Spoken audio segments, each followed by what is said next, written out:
Kalau selama ini udah ngira kenaikan tunjangan rekan dosen itu selalu harus melewati satu pintu, yaitu in-passing, di tahun ini semua itu udah nggak berlaku lagi. Sekarang, semuanya udah berbasis jabatan akademik, masa kerja, dan kinerja tridharma. Artinya, jadi otomatis yang dinilai bukan lagi status kepegawaiannya, tapi produktivitas nyatanya. Apa aja yang harus dipersiapkan? Strategi apa yang cocok dengan perubahan ini? Nambah administrasi? Big no. Tapi ini titik balik sistem kesejahteraan dosen. In-passing dihapus, ganti penyetaraan tunjangan langsung. Rekan dosen, per bulan Januari di tahun 2026 ini, in-passing udah resmi diberhentikan ya, lewat Permendikti-Sentek 52 tahun 2025. Udah nutup seluruh mekanisme penerbitan SK in-passing baru, baik itu buat ASN maupun non-ASN di PTS. Sebagai gantinya, pemerintah udah nerapin sistem penyetaraan tunjangan profesi berdasarkan jabatan akademik dan masa kerja yang kecatat di Sister. Artinya apa? Jadi, rekan dosen tuh nggak harus nunggu proses panjangnya buat in-passing yang sampai memakan waktu berbulan-bulan. Capek kan pasti. Di sini dasarnya cukup jelas ya. Dasar pasal penghasilan. Jadi, semua rekan dosen tetap termasuk non-ASN itu berhak menerima tunjangan sebesar 1 kali gaji pokok yang disetarakan golongan 5E tanpa harus berstatus PNS. Pencairannya juga dilakukan lewat kepala LL Dikti. Dampak yang sangat terasa. Di proses ini juga jadi lebih cepet nih rekan dosen karena nggak ada lagi antrian SK in-passing yang biasanya tertahan lama di sistem birokrasi yang ribetnya minta ampun. Dengan sistem kayak gini, negara pengen memotong jalur administratif panjang dan langsung masuk ke bagian substansi. Siapa Anda sebagai dosen? Apa jabatan akademik rekan dosen? Dan bagaimana rekam jejak kerja rekan dosen sendiri? Mulai sekarang, tunjangan udah bukan lagi soal SK in-passing, tapi soal posisi akademik rekan dosen sendiri. Dari sinilah muncul pertanyaan, kalau in-passing dihapus nih, siapa aja sih yang sekarang benar-benar eligible nerima tunjangan? Syarat baru eligible tunjangan atau pengganti in-passing. Masuk ke bagian berikutnya nih rekan dosen, kita mulai ngelihat kalau penghapusan in-passing ini udah bukan lagi tanpa syarat ya. Justru sebaliknya ini syarat yang jauh lebih terstruktur dan berbasis kinerja. Buat rekan dosen ASN di PTN, skema tetap ngikutin jalur ASN. Ini karena tetap berada di PTN dan kalau pengen pindah harus lewat formasi CPNS yang sangat terbatas. Tunjangan fungsionalnya juga ngikut PPASN ditambah tunjangan profesi dari Serdos. Nah, sementara buat rekan dosen non-ASN di PTS, penyetaraan ditentukan langsung dari jabatan akademiknya. Contohnya kayak gini, asisten ahli dengan TMT pertama disetarakan ke 3C,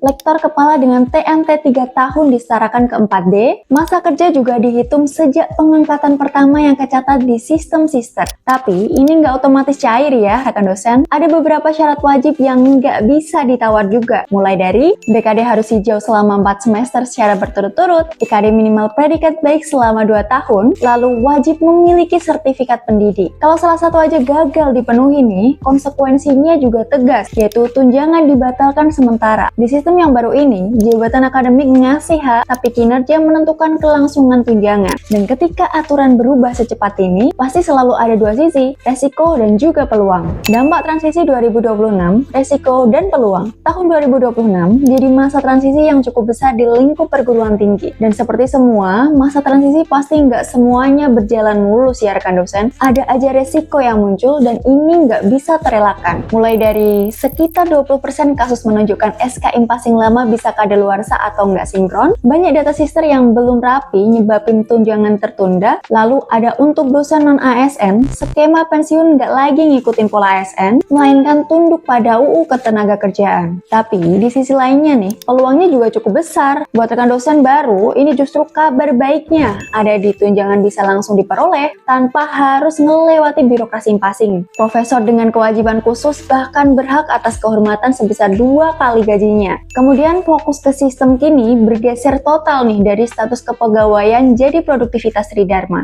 Ini jadi perubahan paradigma karena negara nggak lagi bertanya-tanya soal ASN atau bukannya, tapi seberapa produktif sebagai dosen. Dan pertanyaan lain nih yang muncul, bagaimana rekan dosen pemula itu menyiasati sistem baru ini? Strategi adaptasi dosen pemula tanpa in-passing. Oke, masuk ke bagian terakhir nih dan cukup ditunggu-tunggu. Buat rekan dosen pemula, adaptasi harus dimulai sejak awal 2026. Ini cukup banget buat rekan dosen jadikan gambaran atau referensi strategi ya. Di kuartal pertama, langkah wajib yang perlu rekan dosen paham ini ada update seluruh data sister, mulai dari jabatan akademik, BKD, sampai status Serdos. Setelah itu, ajukan penyetaraan lewat perguruan tinggi masing-masing ke LL Dikti. Buat jangka menengahnya, roadmap karir yang harus jelas itu itu, ada prioritaskan promosi reguler dengan fokus ke angka kredit penelitian sekitar 35-45%, lalu manfaatkan jalur loncat jabatan berbasis prestasi buat ningkatin level tunjangan. Dan yang paling penting nih, jangan lupa ngebaca peta institusi. Biasanya, PT unggul akan dapat prioritas dan PT MBH punya fleksibilitas lebih tinggi dalam retensi profesor. Di era tanpa in-passing ini, rekan dosen yang punya strategi bakal melesat dan yang pasif ya otomatis ketinggal. Jadi, kalau kita rangkum dari awal sampai akhir, Permen 52 tahun 2025 yang ngehapus in-passing dan ngegantinya jadi penyetaraan tunjangan langsung berbasis jabatan akademik dan masa kerja. Singkatnya, 2026 bukan cuma ngerubah mekanisme, tapi ini jadi perubahan filosofi. Negara nggak lagi ngebayar status, tapi membayar kinerjanya. Kalau video ini bermanfaat, jangan lupa klik subscribe dan share ke rekan dosen lainnya. Like dan komen di bawah ini apa yang perlu kita kulik lagi seputar karir dan akademik dosen. Sampai jumpa di video selanjutnya.